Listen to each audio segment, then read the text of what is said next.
offer. Well, new research shows the majority of private business owners don't have their personal financial situation under control. The survey conducted by accounting firm William Buck shows business owners are so focused on growing their own business, their personal finances get overlooked. For more, I'm joined by William Buck, Director Scott Harrington. And Scott, thanks so much for your time. First of all, what constitutes not having your financial situation under control, I guess? Yeah, well, the research has shown through the William Buck Hour that we've conducted with a range of different businesses and their owners is that if they don't have a plan or they haven't thought about their own strategies, then there's no clear direction that they've got, and as a result, they just wander along and don't have a long-term aim or plan. So, were you surprised by those findings? No, we weren't. Through working with entrepreneurial companies and their owners for many years, we often find that the businesses are really focused on driving the business success itself, and that's often at the detriment of their personal financial strategies and plans. But these were successful businesses we were talking to, and so you would expect that they had invested a lot of time in their own business strategies but hadn't done that themselves for their personal strategies, and it was a classic example of all their eggs in one basket. So for businesses who see the capital value of their business as their retirement funds or their savings, what's your message?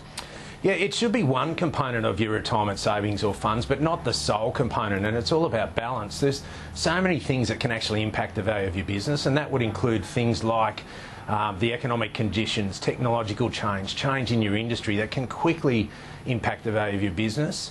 And so it's about having some balance in how you go about building your wealth personally. And I'll give you a good example. We had a client we did a valuation for that was a market leader, premium product, and the valuation reflected that. And within 2 years, when they came back to get another valuation from us, the technology in their industry had caught up and passed them by, and all of a sudden there was hundreds of competitors globally, and the business was a commodity type business, and the value had suffered accordingly. So their wealth had suffered accordingly.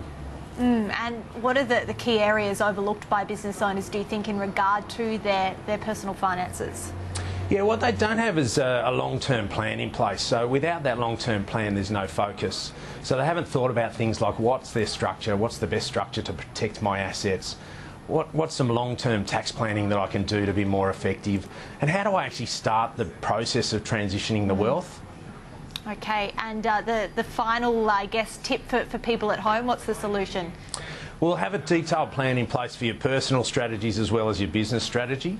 Think about things like what's the right structure, how do I actually start to transition the wealth, and importantly, there's a couple of other issues like insurances. So to protect your family, if something happens to you, that the family's covered from an insurance perspective and the business also is covered from an insurance perspective.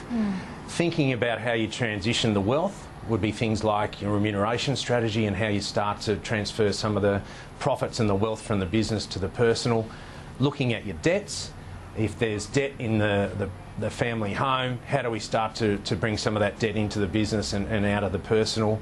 And lastly, really think about what your ultimate aim is for the business. So if the aim is to sell it to a third party, to transition it to the management, or to transition it to the family, what planning and strategies can we put in place now that will minimise the tax on that ultimate sale? Because if we get that right, we can mean that the tax could come down from 46.5%, depending on the size of the transaction, to 0%, and that'll make a massive difference on the long-term planning for the family. All right, William Buck, Director Scott Harrington, thank you so much for your time. We do appreciate it. Thank you.